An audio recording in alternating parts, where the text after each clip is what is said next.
our message out. Let me just take my mask off. And I'm very thankful again to Dr. Mark Kerouac, the President and CEO of Bay State Health Systems, and Chief Medical Officer Dr. Robert Ruse, Mercy Trinity, for always taking the time to be here for these press conferences to update our public, residents of the area, and the business community. So I'll give you a quick update, and again, we will do as we've done the last month or so longer for Dr. Kerouac and Dr. Roos. They will come up right after me and take questions from the media so they can get back to the important duties they have to do at Bay State and Mercy. Then we'll go through all my cabinet heads on their updates pertaining to COVID-19 and other things that, ancillary things pertaining to the city. So, again, we've had a good trend, continues in the single digits for the weekend, but we have to stay ever vigilant. We want to continue to make sure we knock down a little uptick that is occurring in the state. Friday we had 5 new cases, Saturday 9 new cases, Sunday 7 new cases. Total overall cases from the beginning and back in March of COVID of 2,851. 2,851. Unfortunately, we did have one more death, and again from myself and my administration, from cabinet heads down to rank and file, our sympathy, thoughts, prayers, and encouragement to the families of lost loved ones. So that takes us to a total of 127 individuals have passed, City of Springfield residents pertaining to COVID-19 coronavirus. Of that, 56 are white, 29 are black, 40 are Hispanic, and 2 are Asian. These deaths occurred long-term care facilities, 57, and at residential, 70. Our seniors, we continue to deliver meals to them. Vanpool has been very helpful in delivering their meals. Libraries, we have opened curbside, been very successful. Commissioner Helen Colton Harris will speak of that, updated me that we've served over 1,000 people pertaining to when we started, I believe in the middle of June. We're still awaiting our July numbers, so that's gone very, very well. We are continuing to reach out to our seniors. We've done a survey. You know, some are like to do Zoom, some are too accustomed or not want to do Zoom, so we're going to try to do a trial run hybrid on what instructors might want to do classes on Zoom and what seniors might have some interest in that. But we're going to continue to do events. We're going to have a drive-through bingo. We're going to have a trunk party coming up, and you know, hopefully we've made some more headway in this COVID-19 coronavirus. But we have a giving thanks parade, Thanksgiving time, and hopefully, if we're not back into our centers. Some important things that Helen will, Commissioner Helen Colton Harris will give more specifics, as will Dr. Mark Kerouac on testing. This is across the board, asymptomatic, and I'm very thankful this has stopped the spread. Governor Baker and I spoke to Lieutenant Governor Polito again last week or the week before that. We're very interested in having sites here, as Helen did with DPH, and Dr. Kerouac has been making a yeoman call on that for a number of months. So testing sites that are standing up will be standing up very shortly.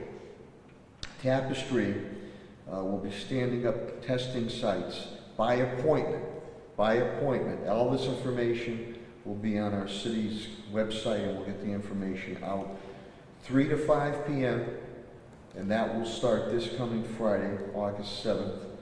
The 3 testing sites will be Kennedy Middle School parking lot, that's up in the Orchard, South End Middle School in our South End downtown area, and Zanetti Middle School. These are all the parking lots. That's in the Ward 2 Hungry Hill and North End area. Urgent Care AFC, this is up at 415 Cooley Street, which is the Allen Cooley Plaza. People know that better that way. That is going to be done Monday through Friday. That's Quest Labs. The issue here is that Tapestry will be able to turn around tests between 24 and 48 hours, which is very good, as we try to get it as quick as possible. Defeats the purpose. Quest Labs is doing this urgent care, and that's Monday through Friday, 11 to 7, by appointment. Saturdays and Sundays, 10 to 4. But the key here is that you might have a 7 to 10 day wait, which really, on this testing stuff from the federal level, really needs to be some continuity of a quicker turnaround, because that sort of defeats the purpose. State Representative Carlos Gonzalez, I know specifically, has asked for testing down at the Edgewater Apartments, and Bay State Health is going to be accommodating on that, and I think Dr. Kerouac will speak of that. That's to be announced. The governor's travel ban restriction is in effect. Others of my staff will speak of that. And there's also a relook of group gatherings that Governor Baker has put across also, so that'll be re-examined. On the police front, Commissioner Clapwood indicates to me that 2 are out, COVID related. Knock on wood, we had a good weekend, knock on wood. Commissioner Calvi indicates no one is out pertaining to COVID, which is very good. He is preparing, as is Commissioner Clapwood, as is Commissioner Helen Carlton-Harris, as is Director Pat Sullivan, and Director Chris Signoli and others, on this remnants of a hurricane coming up the coast, whether it turns into tropical storms. They're doing all prep work right now. It looks like that storm is going to hit us sometime starting tomorrow, Tuesday afternoon around 2 p.m. Here's what we have to be cognizant of. With 3 to 4 inches of rain, I know we desperately need the rain, but 3 or 4 inches of rain, headwinds or winds up to 60 miles an hour. So that could be a potential issue. In turn, confirming with Pat Sullivan and Helen, if power is to go out, we will have areas, shelter areas in the appropriate neighborhoods if power goes out. Hopefully it does not go out for a prolonged period of time. DPW, there's no COVID. Again, Director Signoli continues to work. He'll be on with National Weather Service and FEMA. Bob Hassam, our Emergency Preparedness Director, he'll update all our cabinet heads pertaining to that, so they're preparing for this hurricane or tropical storm. Pat Sullivan continues to work very closely with Superintendent Dan Warwick and Helen Carlton-Harris on our school reopening plans. Again, we're looking at 3 plans. And forestry is also ready to go if needed with the upcoming hurricane or tropical storm. Pat is also working on air filtration systems with our schools, and also bringing in an industrial hygienist who did a great job for us on our medical triage homeless tents, and all the buildings are being re-examined on that. Director Tim Sheen on EcoDev, we're now moving to the CDBG Community Development Block Grant Program funding. That announcement will be coming out very shortly. Again, we've put out millions and millions of dollars to our businesses, whether small or mid-sized mom and pops, and a couple more $1 million to the residents to help pay mortgages, rents, and utilities, utilizing Wayfinders as a conduit. So we're going to continue to do whatever we can on the grants to keep our businesses and nonprofits afloat, and we're hopeful the feds and the state will continue to do their part. Superintendent Warwick indicates to me, we're over 2 million meals that have been served to our students and family members, and really the population, young population of families in the city of Springfield. About 86,000 went out just this weekend. We will continue, and that's breakfast, lunch, dinner, snacks. We are doing some specific sites that Superintendent Warwick will speak to you on, that we're doing other dinners too, to get out to our residents and families and students in need. Superintendent and his staff are working around the clock, 24/7 on the school reopening plans. He'll speak more of that. We have 3 plans being put across. DESE, Commissioner Riley, a lot of information came at the 11th hour, so we're working to the best of our ability, but I'm going to look you all straight in the eye. We are only going to do, as we've done throughout this continuous COVID-19 coronavirus, what is in the best interest of our residents, families, students, business community, going on the facts of public health, medicine, and science. So we have a town hall meeting, a Zoom town hall meeting, to get input and continue to hear from our parents. Superintendent Warwick, the surveying of the parents is going to continue. Thursday is another emergency school committee meeting where a possible vote might be taken, as we're looking to get as much information as possible, maybe even go after a waiver. Again, the 3 plans that are being put across, one is all in, which, unless something drastically changed, that's really would not be in the cards.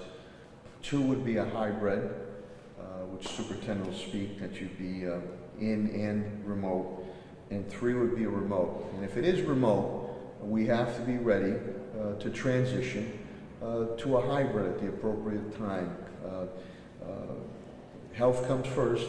We're balancing act on education is extremely important, and the desocialization that is occurring too. But we're going to do what is safe for everyone involved. Transportation plays a key issue here.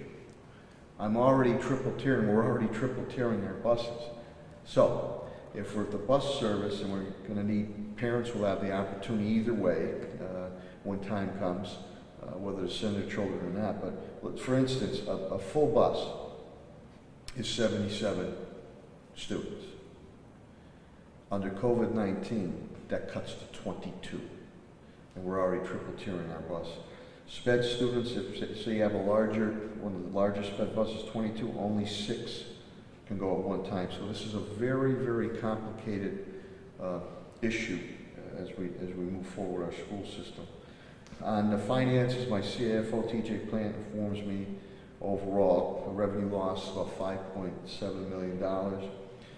Fiscal year FY21, which we're in, we're down about $800,000 now, and I've spent $6.1 million in deficit spending to make sure that the residents and the business community and the schools, PPEs, we've all paid for those, and the kindergarten, the second grade, the laptops, because we want to be ready to go. But I'll go after every dime I get my hands on reimbursement from the federal and state level through FEMA, as we've done with other natural man-made disasters.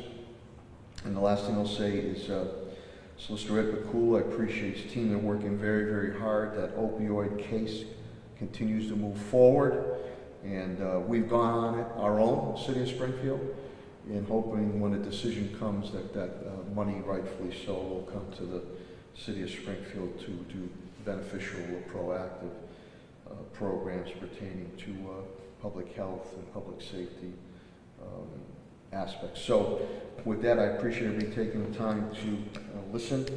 And now, again, I'm very, very grateful that Dr. Kerouac, the President and CEO of Bay State Health Systems, takes the time to be here every Monday, as will Dr. Robert Roos of Mercy Trinity, Chief Medical Officer. They'll come up now, make their presentations.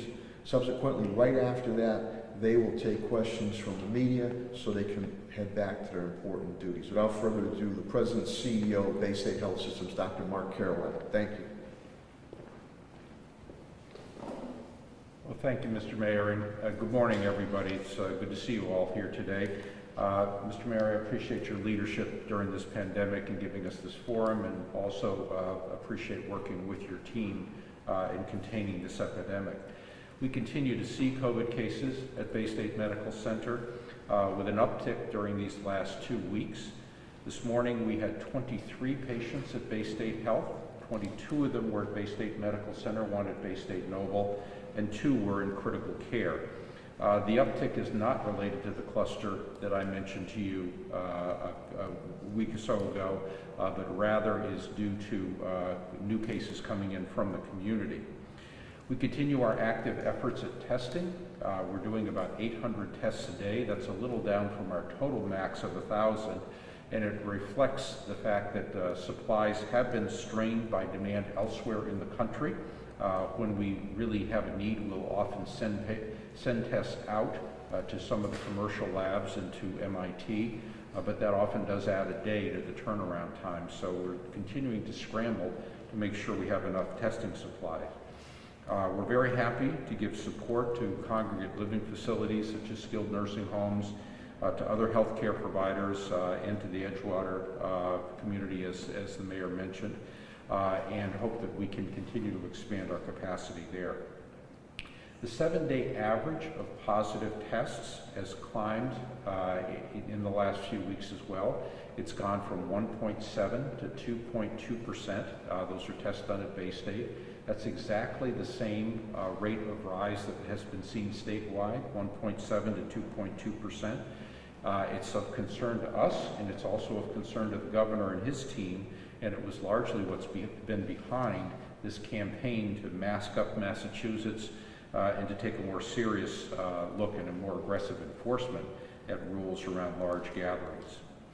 Let me share with you a follow-up on the cluster that I reported on last week from a non-COVID unit. To be extra cautious, we tested patients at 0 and at 7 days after we detected the exposure. Remember, the window of exposure we were looking at was between July 15th and July 23rd. There have been a couple of late positives that have come from the original cohort. It's yielded an additional 8 new patient positives. That's for a total of 22 patients in this cohort. There have been no new patients detected who were not part of the original group. 7 of them are still in the hospital for non-COVID related conditions. The remainder have been discharged. Their follow-up testing of employees has shown the same thing. Initially negative testing, but follow-up testing at 7 days was positive. We've detected 7 new employees for a total of 33. So that's a total of 55 cases. Again, there were no new positives among the employees who were not part of that original group that we had thrown the net around. We believe, therefore, that the control procedures that we put in place on July the 23rd have arrested the spread of this cluster. We've been working closely with the Department of Public Health, who oversees our response within the hospital and is doing the community tracing, because obviously if a patient is found to be positive after being discharged home, they then need to have their own contacts checked out. We do continue, as I say, to see new virus cases from the community, but not related to this cluster. Bay State has done a number of things to contain the cluster. We've strengthened the enforcement of our existing rules, as well as the monitoring from day to day of staff, making sure that they're following appropriate masking, hand washing, and social distancing guidelines. We've designated new areas for employees to take breaks and to eat. We've implemented a new travel policy, which is more restrictive than the one operated now in the state. We are comfortable that we can care for patients safely based on the data we're seeing from this investigation, as well as the rules that we are now enforcing. It is difficult, it's tough to be a cautionary tale for others, but if we are, we pledge that we're going to be transparent in sharing information, and we're going to be aggressive at making improvements. Just a couple of notes about other COVID news for outside of Bay State. The Massachusetts vaccine made by the Moderna company has entered phase 3 trials with 30,000 volunteers. Giving the shot to monkeys produced an antibody which defeated the virus, which is a big deal, so that the virus being made, the antibody being made by this vaccine seems to be protective. There have been a few cases of reinfection reported at the Holyoke Soldiers' Home. This is unusual, but it has been reported in other countries. There was a letter put forward by a group of scientists raising concerns about the aerosol spread of the virus. Aerosols are smaller particles that live for longer periods of time and travel farther different distances in the air than the droplets that we've been talking about. These were generated during experimental situations, however. It's important to remember that there have been a number of studies showing that the use of masks, as all of us are wearing today, does make a dramatic effect on reducing spread. And there's also been some conflicting data about the transmission of the virus as well as infection rates in young children. I'm raising all these things just to say that, you know, an average lay reader of the press is going to see loads and loads of scientific studies, and many times some very strong claims are made from those studies. I think it's important for us all to distinguish between what's possible and what's important on the spread of this virus. The people who decide what's important are the folks at the Department of Public Health and the CDC. They read all these studies. They weigh the strength of the evidence, they weigh the quality of the study, and they may or may not adjust their guidelines. And thus far, we have stayed with the same guidelines that we've been saying now like a broken record for several months, which is masking, social distancing, and hand washing. I continue to believe that, if we follow these more rigorously than we have been in these last few weeks, we will get our arms around this epidemic and be able to get the trend of positive tests going down once again. So I would be looking less generally at the web and more at authoritative sites like mass.gov and coronavirus.gov. That's where I go to find out what's really happening and in terms of what studies are reliable and what the weight of the evidence is showing at any given time. So I'll stop there, and I guess I'll take questions after Dr. Roos's remarks. Thank you. I also want to thank our sign language people for being here. Thank you very much for always being here. And Patrick Leonardo, Director of Operations for AMR Ambulance. They've been a great partner, especially dealing with when we had to make early moves on our vulnerable homeless population. Without further ado, Dr. Robert Roos, who's the Chief Medical Officer for Mercy Trinity, is here to bring his update coming from that facility. I deeply appreciate that he takes the time to be here. Dr. Robert Roos.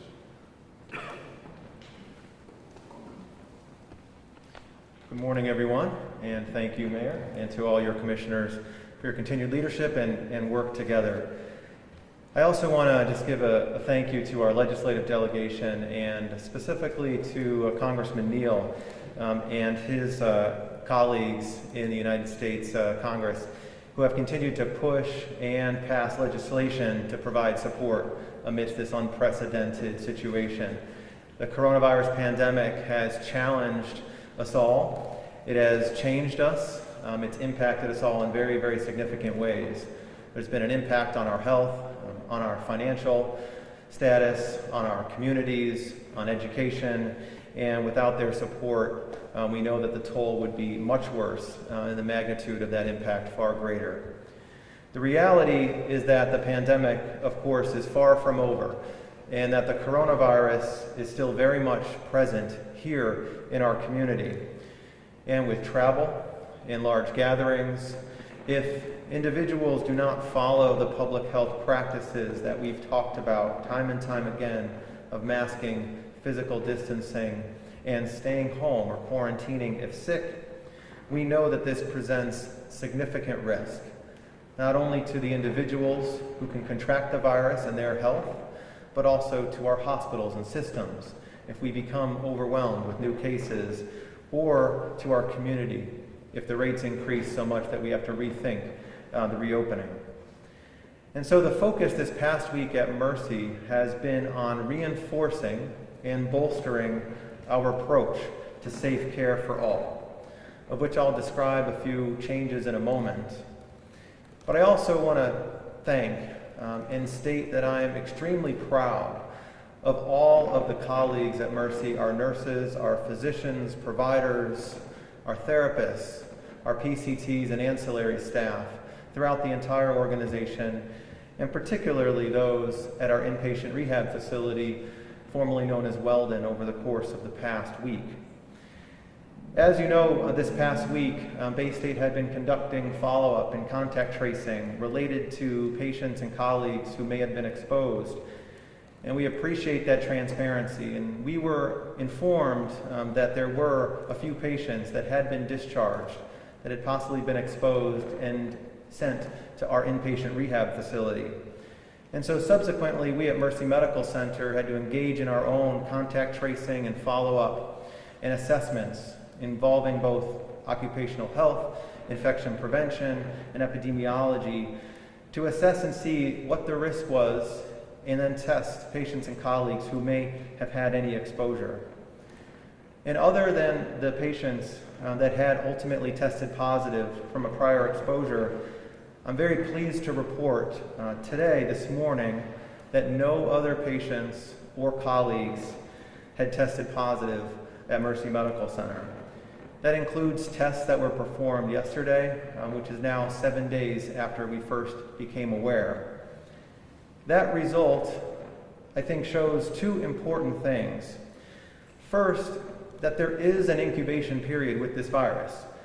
It must be accounted for when we assess the validity of a negative test. In this situation, even a negative test upon admission did not necessarily identify cases who subsequently tested positive several days later. Had it not been for the collaboration and the partnership and the transparency, we may not have realized that there was a potential risk and patients needed to be retested. And secondly, this result in case also shows that the care safeguards, including the wearing of PPE and the universal precautions that have been put into place, do work. They will only work if they're followed universally, but they do work. So in order to support safe care, we've taken these learnings and we have created a new process at Mercy Medical Center to treat differently patients that are coming to our hospital from another care location. That includes patients coming from other hospitals or other congregate care settings like skilled nursing facilities or long-term care facilities or group homes. We have already been testing all patients upon admission, but now we will be treating those patients in a way as a person under investigation and continue to isolate them for up to 14 days, even if they test negative upon admission, and then repeat testing prior to discharge. This means they will stay in a private room. It means our colleagues will utilize the appropriate PPE and employ infection control practices as if they might be in that incubation period of the virus. We feel at this time it's better to be safer, with more safeguards employed than not. Additionally, as we've recognized the risk of interstate travel that it poses to individuals, their families and loved ones, but also our community, we too have instituted a travel policy over the past week to align with the requirements that in Governor Baker's executive order.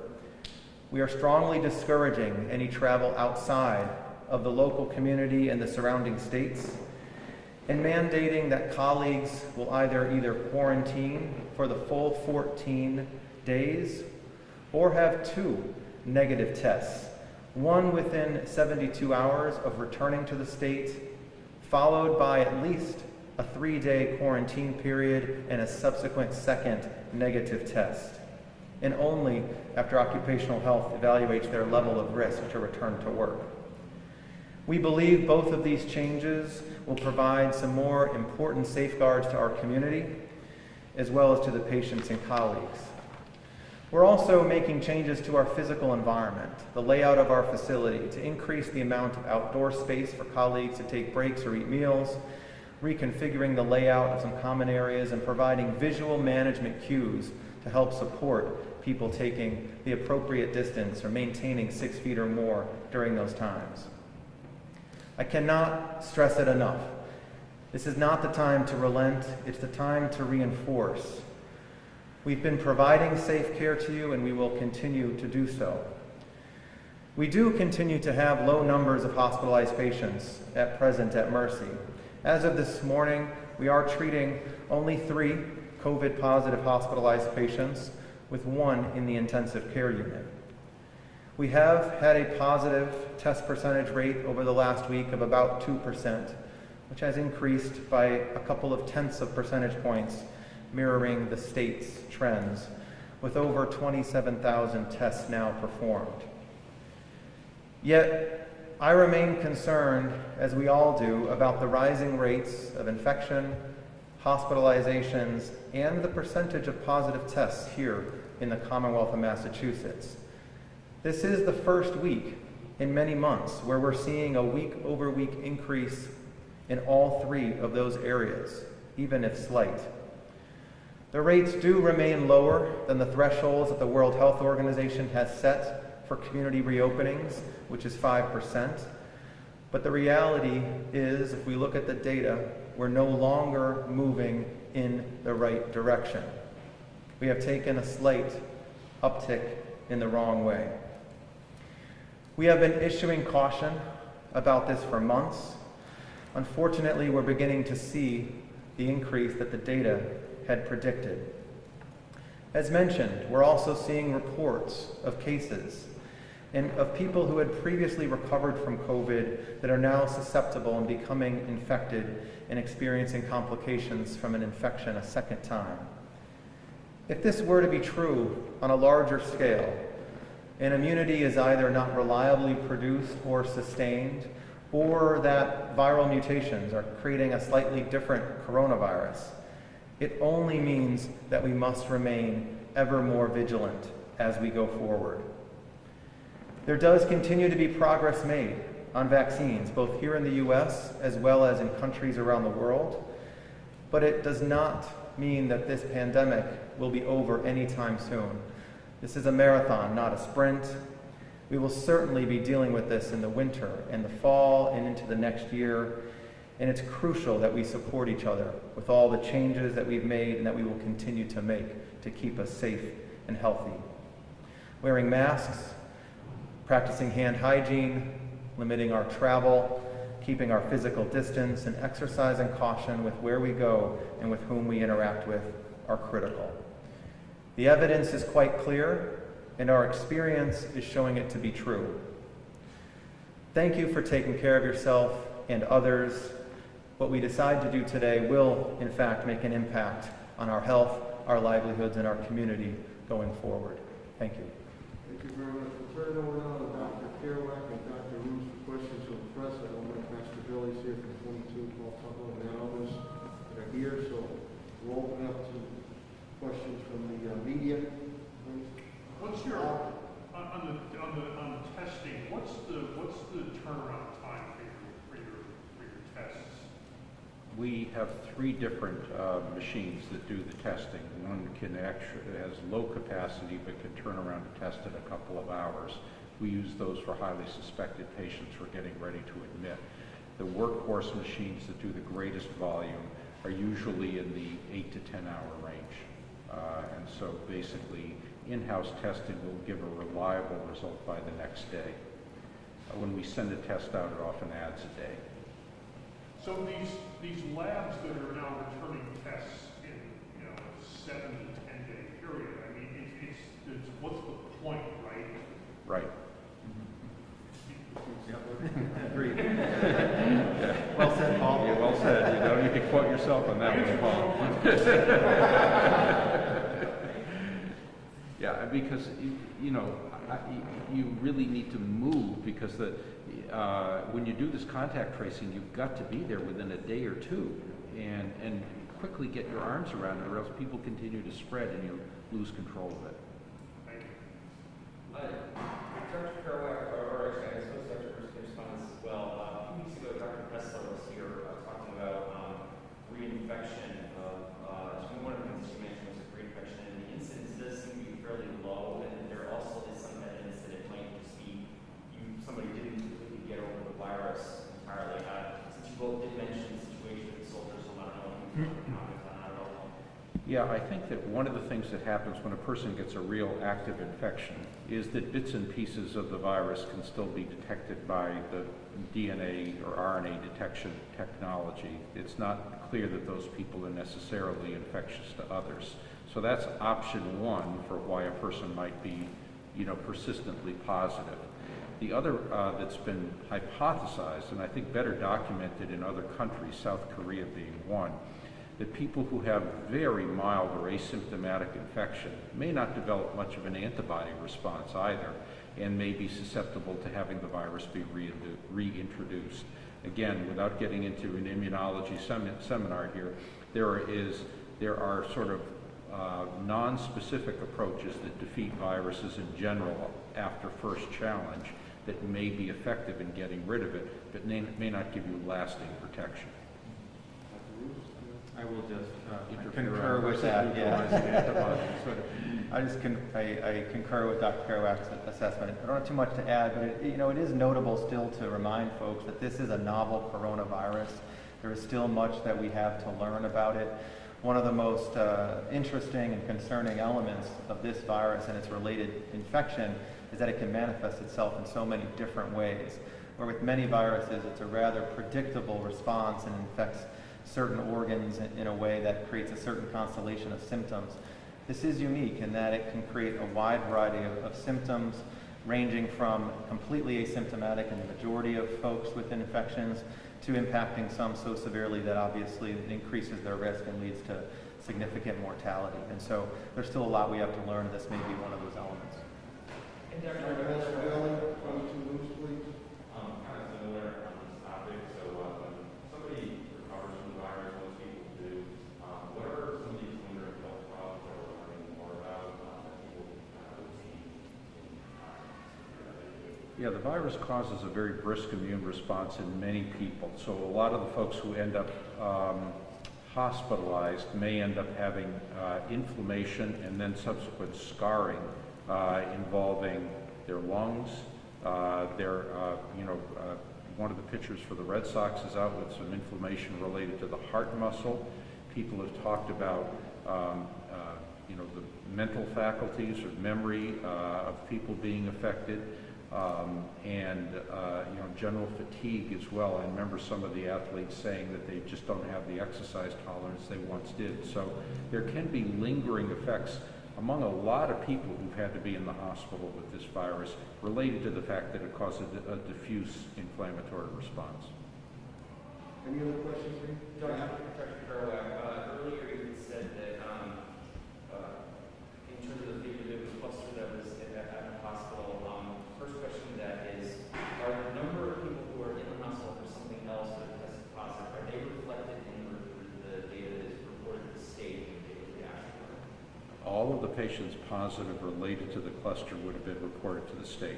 So I'm saying that in the figure that you have hospitalized for COVID-19 would include people who might not technically be hospitalized for COVID-19, but are positive. That's correct. Those, remember there were 7 patients who are still in the hospital for other reasons, but happen to have COVID. Those are part of that original group of 23 I mentioned to you. So the 23 that you have right now. Correct. And in terms, is there any sense of whether there was any what contact tracing has found in terms of anybody who might have had contact with these 55 people, like the numbers beyond that?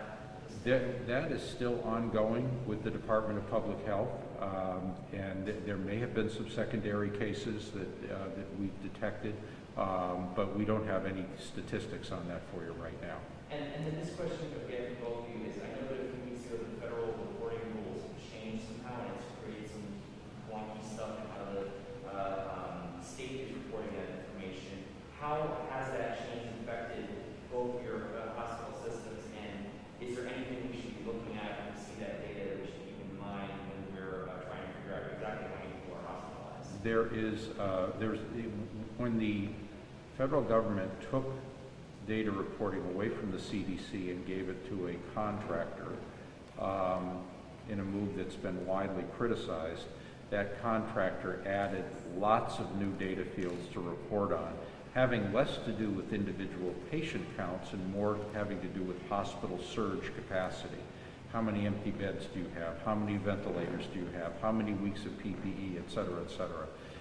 That has added to the administrative burden of reporting, and we have pushed back on it. I know the American Hospital Association has pushed back on it, but the way we report actual infected patients has been steady and gone through the Department of Public Health since the very beginning. Just add to the cumbersome nature of it has been challenging, but certainly we've been able to keep up with it. So we should have, and you both said this before, even though there's a relatively short turnaround time for, either one of you to be getting your results, it's possible. For example, yesterday's report said there were 31 people in Bay State Medical Center alone at COVID-19. Some of that is still just there's a little space between when somebody might have been suspected as admitted and when the actual positive or negative, I should say, was rendered. So the case of, there were 23 this morning, Right. and I think there were 20 yesterday.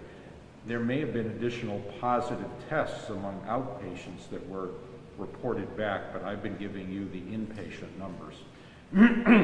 We've not been much over 20 in several months now. Maybe it was an administrator error on the page. Yeah, I think if you look at people under investigation, those are people who might come in with a cough that we're doing a COVID test on, we're putting them in isolation, and we're going to wait a day before we say if they are positive or negative. Okay. So, those should not be confused because those are not confirmed cases. But they're in the dashboard, they kind of fall into the same space. No, they fall in a separate category. We don't. Helen Colton Harris has indicated that too. The state indicates about possibilities.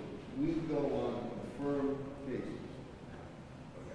When the state has a number of other categories in addition to those that are tested positive, there are people who had a positive antibody test, people who had a doctor's diagnosis in the chart without a positive antibody test, and so there are a number of other categories in retrospect they look at and add to the numbers. We don't report on those.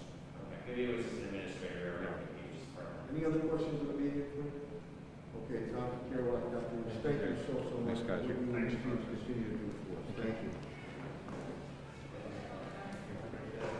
We'll now go to the public health with Commissioner Helen Colton Harris. And as she said in the early morning cabinet head meeting today, and you heard from Dr.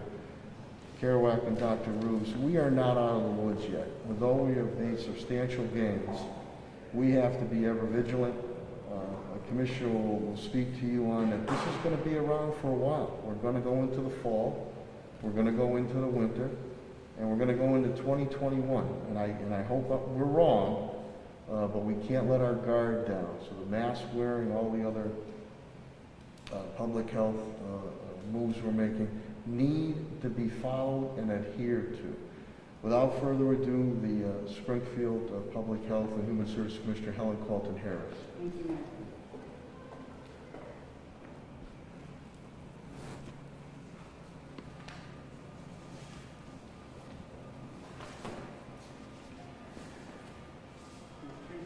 Yep, yeah.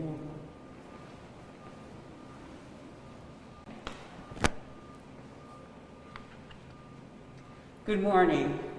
And once again, Mayor, as always, thank you. I appreciate so much your support.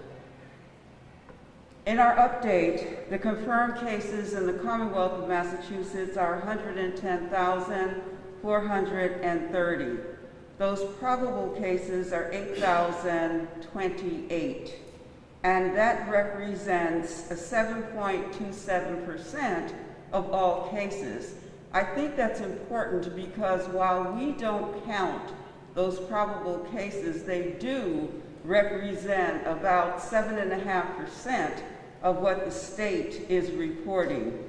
The probable deaths are 221, which is 2.62% of all deaths in the Commonwealth of Massachusetts. We are 8,417 deaths on the statewide level. Hampden County is 698 of those, which is 8.29% of the Commonwealth. Springfield, as the mayor said, is 127. We are 18.19% of Hampden County and 1.50% of the state. The mayor did the breakdown of those individuals in our community who represent each category: 56 white, 40 Hispanic, 29 black, and 2 Asian. 70, as the mayor said, are residential, and 57 are from long-term care facilities. For the week of July 27th, Monday, there were 8 cases in our city. Tuesday, 3 cases in our city. 4 cases on Wednesday, Thursday, 11, and Friday, 5, Saturday, 9, and Sunday, 7. I am so amazingly proud of the residents of the city of Springfield. Those numbers tell you that you understand that this is very serious and you are doing what's necessary to stem the tide of this deadly virus. Thank you. And I do hope that we will continue to work together to do those things that we know must happen in order to continue those numbers. This map to my left represents 1,694 different locations since we started keeping data where the virus is in the city of Springfield, or has been. That's important because we understand that there is potentially still community spread. We ask you once again to be vigilant, to understand the importance of adhering to the guidance, the hand hygiene, the social distancing, and most of all, wearing of face covers. The wearing of face covers or masks has become a political statement. Many individuals see this as something that they should not do based on the advice they may have been given. Trust me when everyone in the scientific and public health community tells you face coverings are critical to stemming the tide of this virus. There should be in our nation a national testing strategy. It is terrible that we stand here as one of the wealthiest nations in the world and we have to wait 7 to 10 days to get testing results.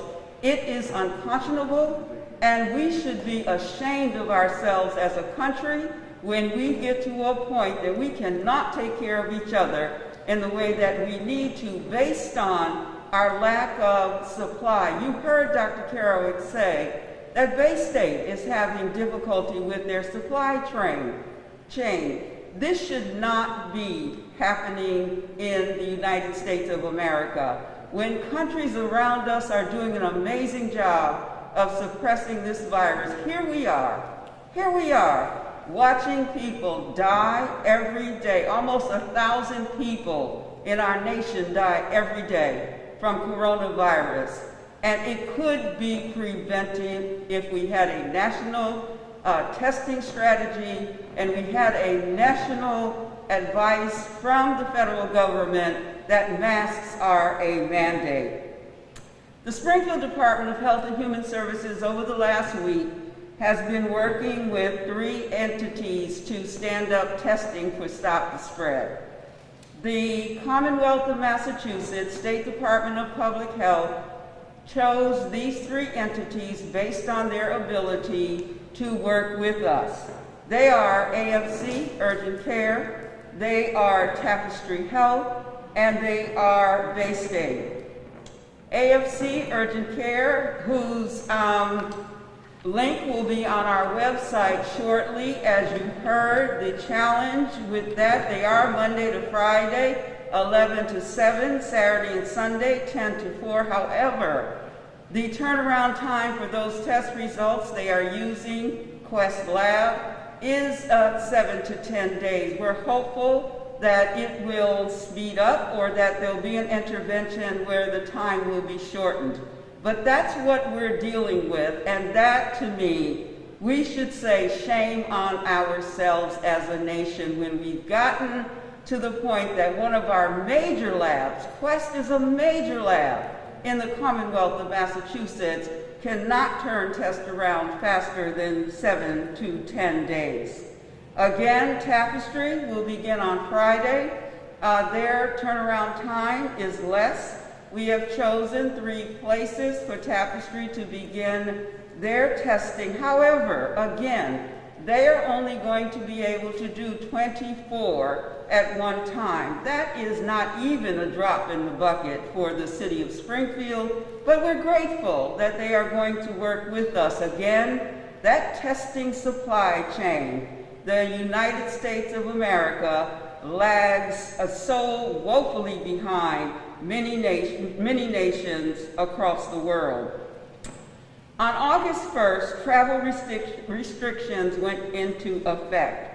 Visitors from outside of New England, those individuals from New Jersey, New York, and Hawaii, other than that, the governor is asking individuals coming from other parts of the country to do a 14-day quarantine or have a negative test. Massachusetts residents traveling to other places will also be required to quarantine for 14 days or show a negative test, unless they're traveling from one of the places I just mentioned, the New England states, New York, New Jersey, and Hawaii. That travel does include colleges as well. So we understand the importance. There is a form that the governor is asking individuals to fill out. There's also a $500 a day fine for entities or individuals who do not comply with the travel order. Indoor gatherings, the hotline at my department lights up with individuals and groups who are getting together that are unauthorized or are not using the prevention measures. Indoor gatherings is 25. Outdoor gathering is 100. And that includes anybody on site. We do not want to go backwards. And we've had clusters or individuals report to us that there have been clusters of individuals who are as much as 100 indoors. That's a super spreader event. Be clear. When you get an individuals in a place that are more than 25 that cannot socially distance and are not wearing face coverings, that is a potential super spreader. I also want to point out that there are individuals who have called me and said, when they're in line places and they're seeing individuals who don't have on face coverings, they ask them to put on a face covering, or they'll ask the store not to serve them. They are harassed. Many people are being told to mind their business, and people understand. If I am an elderly person and I'm in line and I'm waiting to get some product that I need, and then you don't have on a face covering, my health is at risk, even though my mask protects you, your mask protects me. Protect me, please. Wear a face covering. We are working with colleges to assure there is a communication strategy between the colleges and our department. The colleges will probably do their own contact tracing, but those positive cases will come through the Board of Health for the city of Springfield. That could mean that our cases could potentially rise, and so we're working closely with the colleges so that we are having a document that is standard operating procedures throughout the city of Springfield. The libraries, as you heard, are continuing to do well, serving the curbside. The Department of Elder Affairs is really out there trying to do their best. They did do a survey around those interested in Zoom, and 44.83% were interested, and then 55.17% were not interested. Now, much of that is based on the inability to have internet, perhaps, or to be comfortable with Zoom. So we are still continuing to work to stand up some Zoom programs. On August 27th, there will be the parade, the Scoop Parade. There will be a drive-through bingo, a tailgate party, trunk or treat, and perhaps a caring thanks parade in November. I want to thank Sandy Federico and the staff at the Department of Elder Affairs, doing an amazing job in very difficult times, so I thank them very much. Thank you to AFC, thank you to Tapestry, thank you to Bay State Health, thank you to the Springfield Department of Health and Human Services staff who are also doing an amazing job right now, every day. Thank you to AMR, our partnership with them, Patrick Leonardo just told me, has been approved by the state, and so we will be working together this fall to do flu shots, and so I'm very pleased about that. We will work out the logistics. We have not done that, but the Commonwealth did approve our plan. And so finally, my quote for today from Helen Carlton Harris says, COVID-19 public health influences economic wealth. That is important because unless we get this virus under control, unless we do what's necessary, then our economic wealth is going to continue to suffer. You can't have economic wealth during this time without good public health.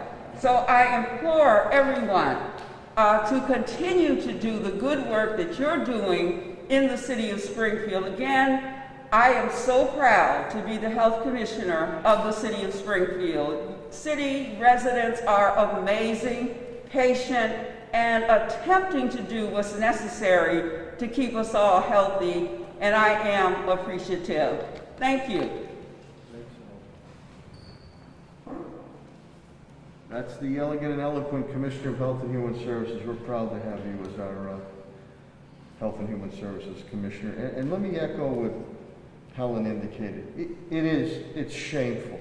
It is shameful that we are still struggling to turn around testing processes in the United States of America. And on the federal level, from the president on down, there has to be I'm going to use an old basketball term here. John Wooden, the legendary UCLA championship coach, used to have this red zone full court press that would just suffocate a team. Well, that's what we need on the federal level. We need a full court press on this. I think Paul Tudhill alluded to. What the hell difference, what good does it do if you're going to get a test turnaround in 7 to 10 days? You need a test turnaround like that.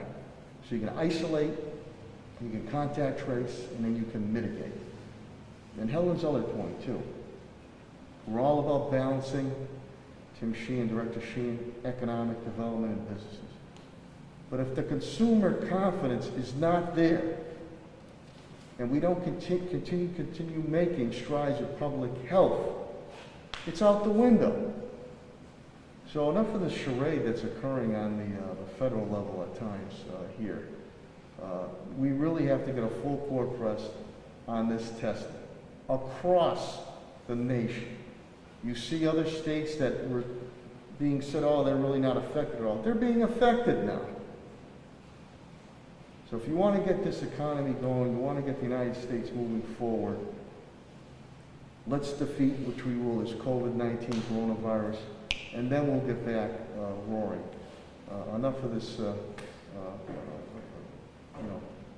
saying this, not doing this, saying that, and doing something else. Very frustrating. Get these testing sites up.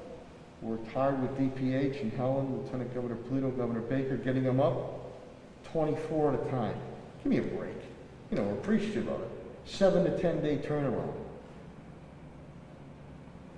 And we're doing well here in Massachusetts and New England and Springfield. So this has not, has not been taken seriously on the federal level. That we are still lacking in supplies, PPEs, testing, turnaround time. You know, with all due respect, maybe they should take some cues from what we're doing here in Massachusetts or in the city of Springfield. So thank you, Helen, for mentioning that, because this is wearing on all of us and our families and our workers. And as Helen indicated earlier this morning, this is not going away. We're going to go into the fall, we're going to go into the winter, we're going to go into 2021. So we got to keep our pedal to the metal. We're going to go into the public safety portion of the press conference, and I will bring up the Commissioner of the Springfield Fire Department, Bernard B.J. Calvi, for his update. Commissioner Calvi?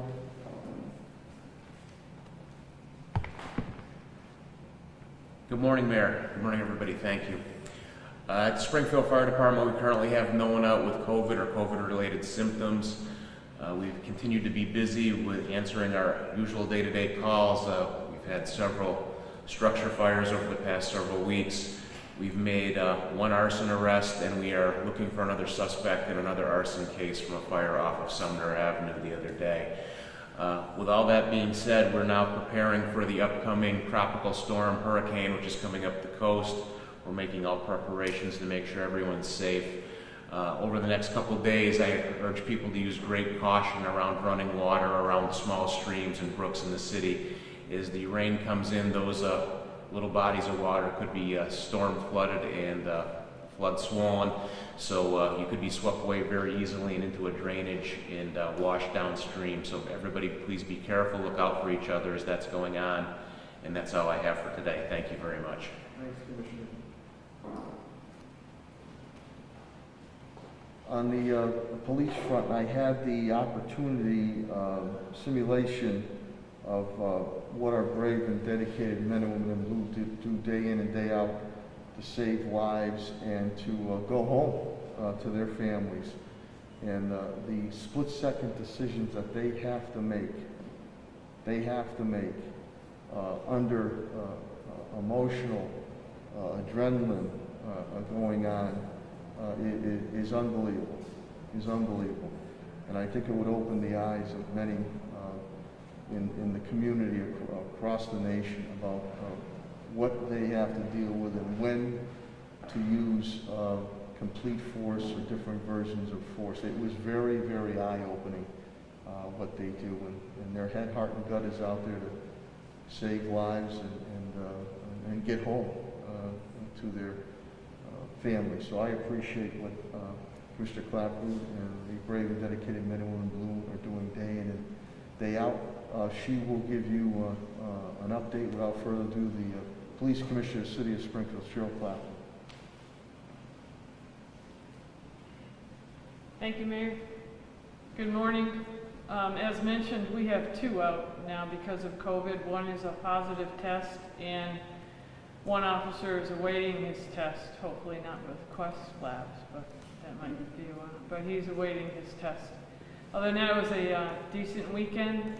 The women and men of the police department served us well, and we are putting on some extra patrols starting tomorrow during the day through Wednesday to help out with if I have trees or wires down to keep the people safe. I urge you not to drive over or get out of your vehicle. If there are any wires down, let us take care of that. We'll call the proper people. And be careful, as the Commissioner mentioned, we have some areas that are very prone to flash flooding. So, you know, if you see the water, please don't drive through it, drive around it. But we will have some extra patrols out doing those details. Thank you. Thank you, Commissioner. Another hot topic going on in the city is getting our children back into schools. And before I bring up Superintendent Warwick, again, Helen, I got the importance of wearing masks. I will get these form letters coming from local or across the country on the argument of why masks should not be worn. Tell that to a family member. Tell that to someone who has lost the battle. Tell that to someone who's on a ventilator right now. And these dissertations that are sent to me boggles my mind. boggles my mind when it's as simple as doing this, staying away, following the guidelines. The rationale is just, with all due respect, it's just unbelievable. Unbelievable. With that, let me bring up Superintendent Dan Warwick. He and his team have been doing yeoman work, working around the clock on what is the most safe possible way. We will continue education no matter what, but how we move forward on all-in hybrid transition with remote. Superintendent Dan Warwick.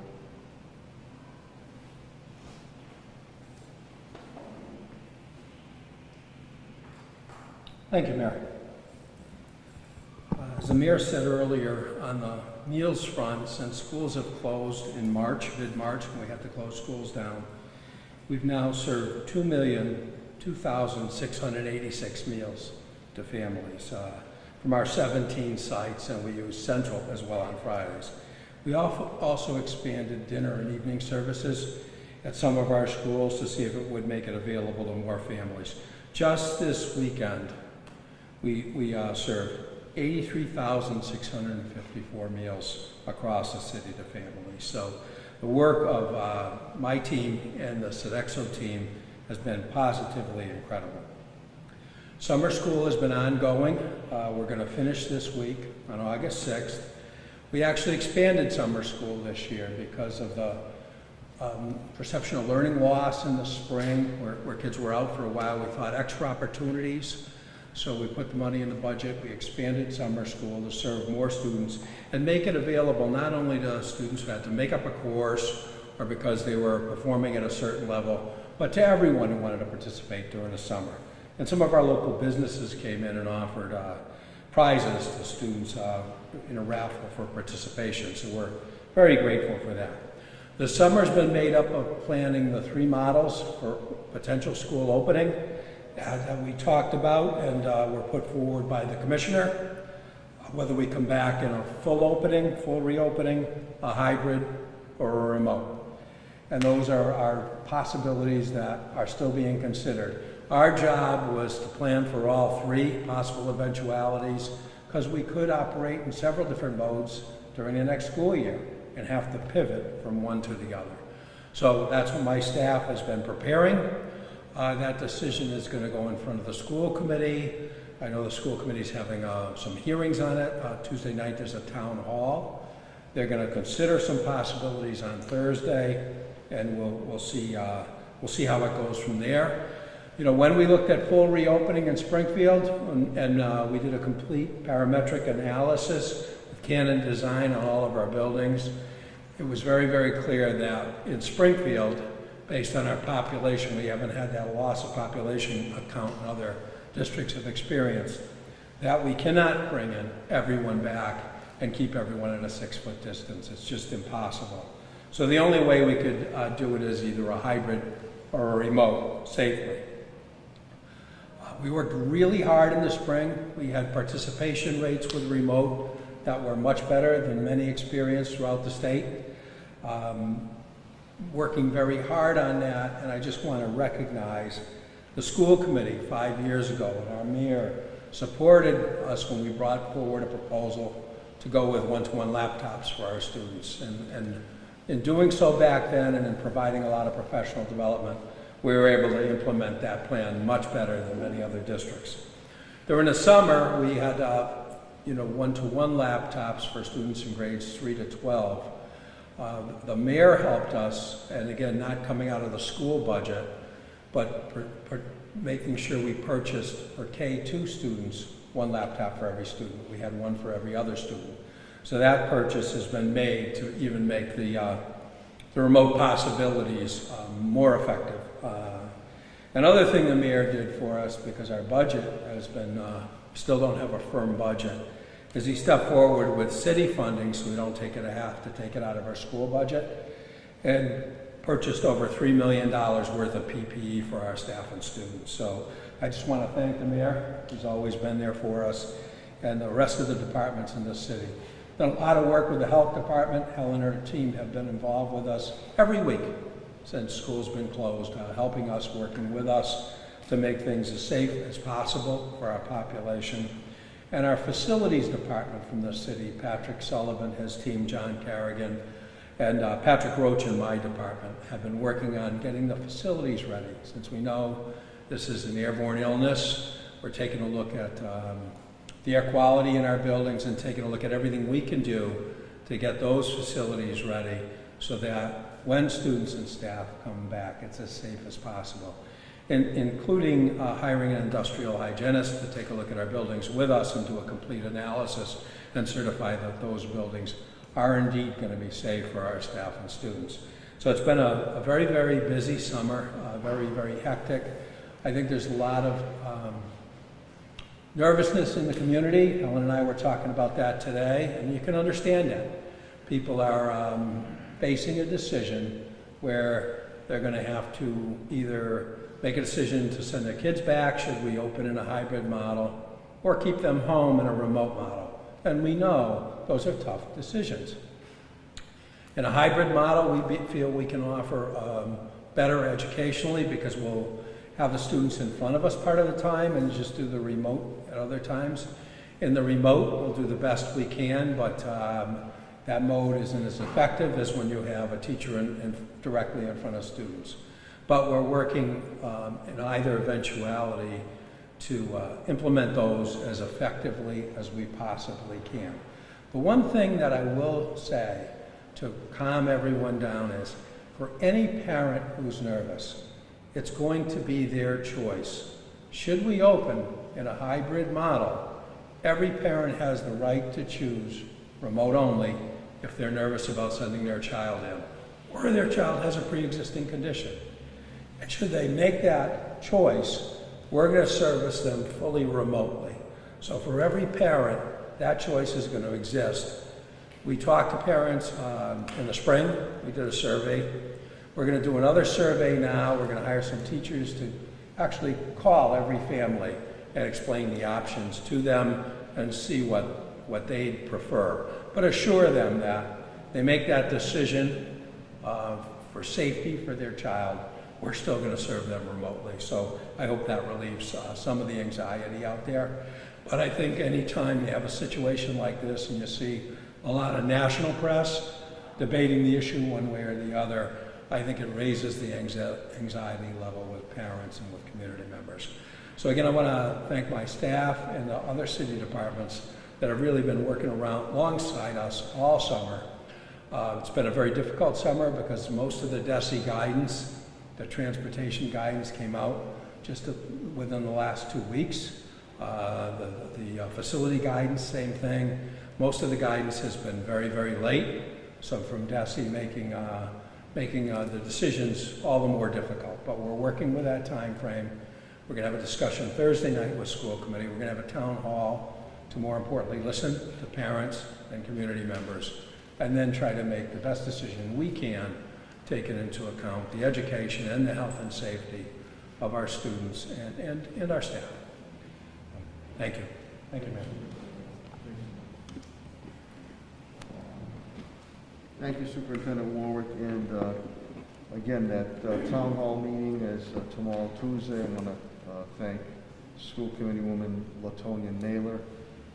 Really want to pursue this, and Vice Chair Chris Collins. We wanted to put this together, but for an initiative that let's get it done as quick as possible. And I also want to thank. We're going to have Commissioner Helen Carlton Harris will be with me on that Zoom meeting, as will Director Pat Sullivan, Facilities and Parks Facilities. So that's on physical plant and on public health, to try to make sure that we hear all the concerns coming from parents, families, students, staff, and teachers.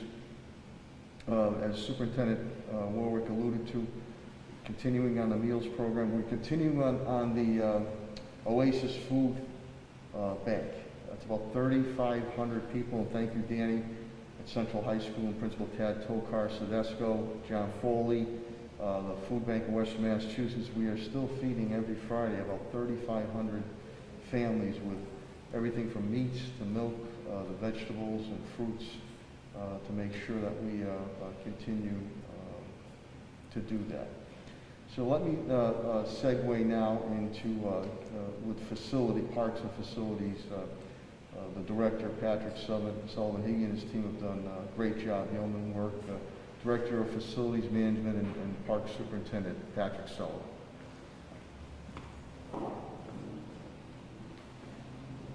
Thank you, Mayor. We continue to monitor all building activities, and to date all operations are being implemented as planned, and we appreciate the residents taking the time to make those appointments before coming to City Hall or to Tapley Street. We also appreciate the community organizations wanting to host events and their cooperation in preparing COVID plans. Myself and Commissioner Helen, Human Services, had 2 Zoom phone calls last week that were very productive. And it's reassuring to both us and the mayor that people that want to host these events understand the importance of the COVID-19 and what they need to do. So I think we're going to have some positive information to report out at the end of the week. As the mayor and the superintendent stated, of schools stated, we are working with them on the reopening plans. We are contracting with Bob Kirchner, a industrial hygienist from O'Reilly, Talbot, and Oaken, to review the school opening plans. And I want to also stress, he worked with both Helen and I and the mayor on the Friends of the Homeless and Tim Sheehan, and that was very successful. I think at one time Helen had over 18 positives, and that kept the spread from going through the Friends of the Homeless. So we will take that same tactic with all of our buildings as we move forward. And then last, with the storm predicted for starting tomorrow afternoon, our forestry division and our contractor Northern Tree is going to be ready to respond to any trees or power outages. We will work closely with our DPW and Eversource should that happen. Also, if there is any long-term, be reassured Helen and I will open up any buildings necessary to keep residents comfortable. Also, with the high winds, they're saying 45 miles and gusts up to 60, so prepare your yards. Everyone has their lawn furniture out at this time of the year. So if you could take that time to just stack them and make sure to prevent any flying debris. And we're going to be going through our parks, cleaning catch basins today and tomorrow. And if you could do the same thing, I know that helps Chris and I to get out to these storms. If you could clear your storm drain in front of your house. Thank you. Thank you, Director Sullivan, and we'll segue into DPW. Chris Signoli, the Director of Department of Public Works, again, his crews are out there day in and day out. Trash, recycling, bulk, yard waste continues to be picked up. Now they're preparing for this hurricane tropical storm as it roars up the northeast on that. So without further ado, Department of Public Works Director Chris Signoli.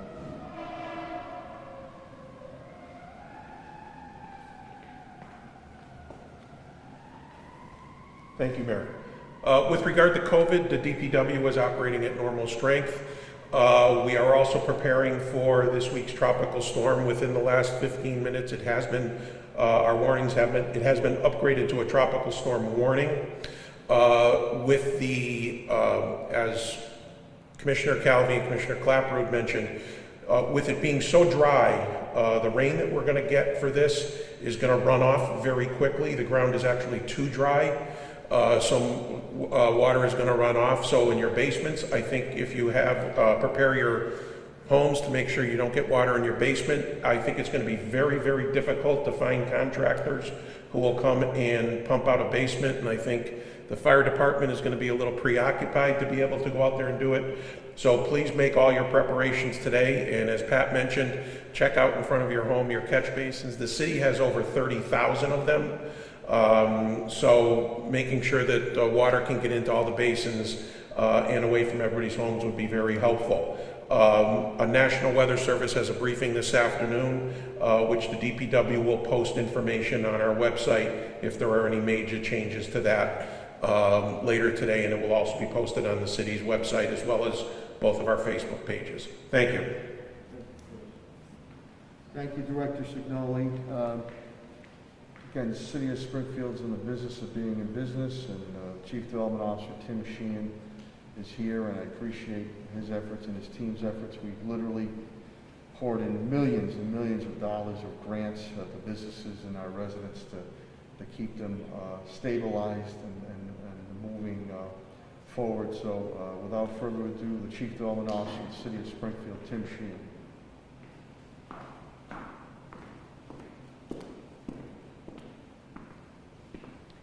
Thank you, Mayor. This week we're finishing up the contracting for the small business grants. I just signed approximately 20 of them to move out.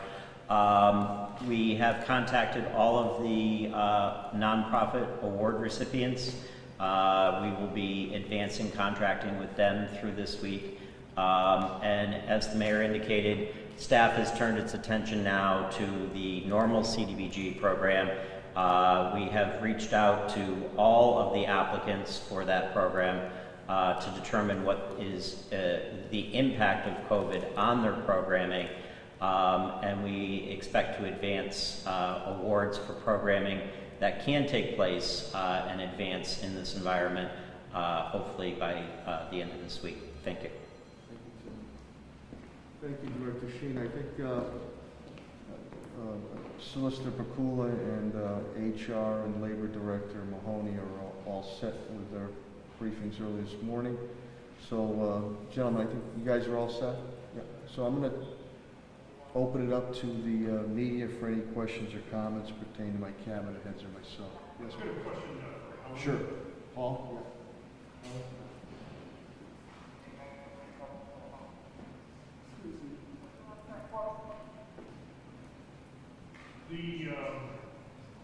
The testing sites at Tapestry is going to stand up on Friday as part of the Stop the Spread program. You mentioned that there's a limit on the number of tests that they're going to be doing.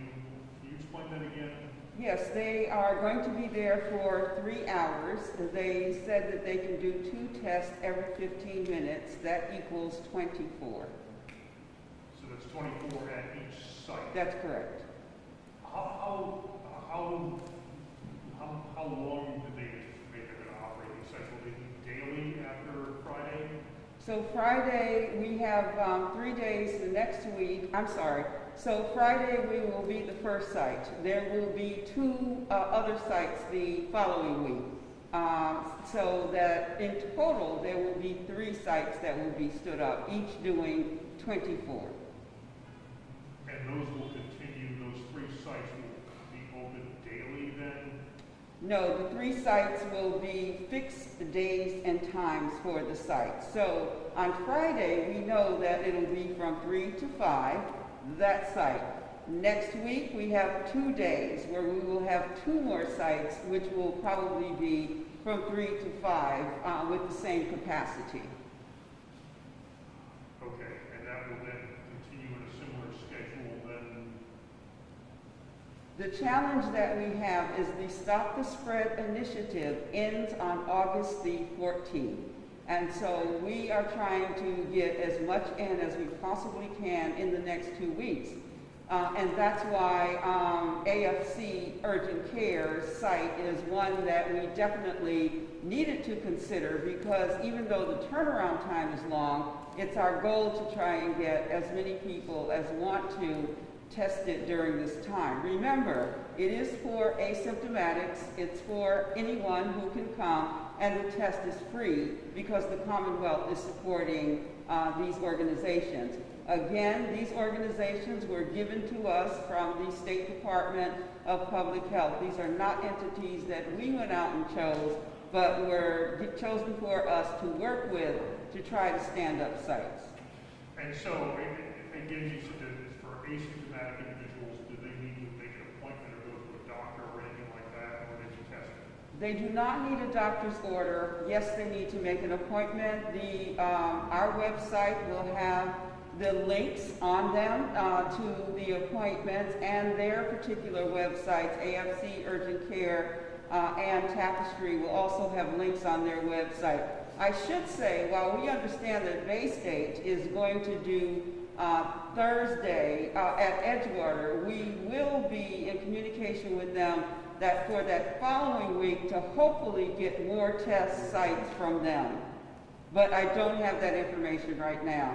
I have been on conference calls with the top leadership at Bay State for testing, and again, they recognize that there is a supply chain issue that they are dealing with, and certainly they did not expect to be dealing with the internal cluster that popped up. So Friday, Tapestry site will be where?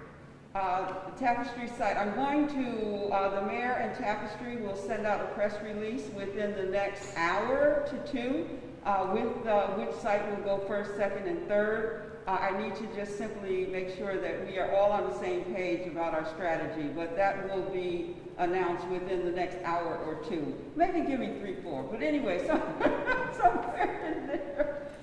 We will be announcing that. And that'll all be on the city's website? That will be correct. Thank you. You're welcome. Any other questions? I know Sarah Bernelli's here from Western Mass News. Is there any other questions or comments? Okay, hearing. I'm sorry. Yeah. I've got a question for the superintendent. Oh, sure, yeah. Danny? Yeah. Go ahead, Paul, yeah. No, don't be sorry.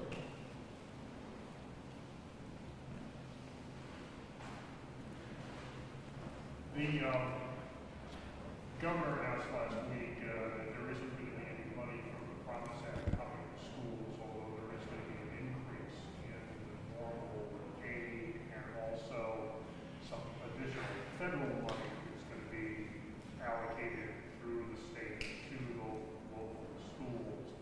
I know a lot of your budget was built on a higher amount, so what does this do to your budget situation? You know, the uncertainty of the budget has made the planning process very, very difficult. You know, it's completely made this thing an extreme challenge for us. We've been trying to make all these plans, and we're uncertain as to what our budget's going to be. We did get some CARES Act dollars early. We're spending them very carefully because they go through 2022, and we don't know what this is going to look like a year from now. That's why I was so grateful when the mayor stood up and really got us the PPE out of some of his money, $3 million worth of PPE and $2 million so we could complete the K-12 with a one-to-one initiative. But you know, we've been hearing promises that they're going to increase it a certain amount. We need a pretty significant increase just to keep up with inflation, but not having a firm budget when 90% of our budget really comes from the state has been a challenge. It's comforting to hear that they're going to honor Chapter 70 and try to honor the Student Opportunity Act, but the lack of a firm number has been challenging. Any other questions or comments? Is this the governor's guy right here too?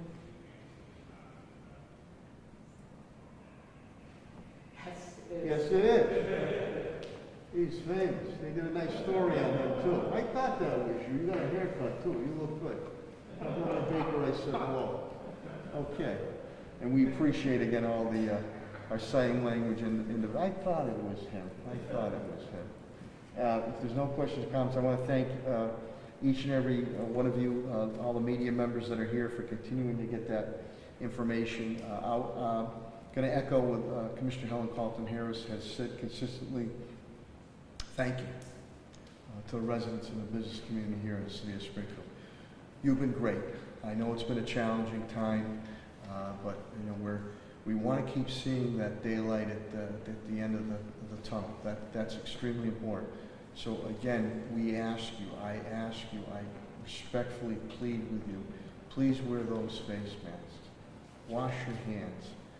Keep that physical or social distancing. If you don't feel well, stay home. We need to continue to do this. We don't want to see any type of uptick. And I want to thank my cabinet heads down to the rank and file. As it always said, tested and true. Tested and true to a number of natural and man-made disasters. And I want to thank their families too, and I want to thank my family. This has been a trying time for each and every one of us. And as much as we love our families, we also love the family of the city of Springfield, and we're going to continue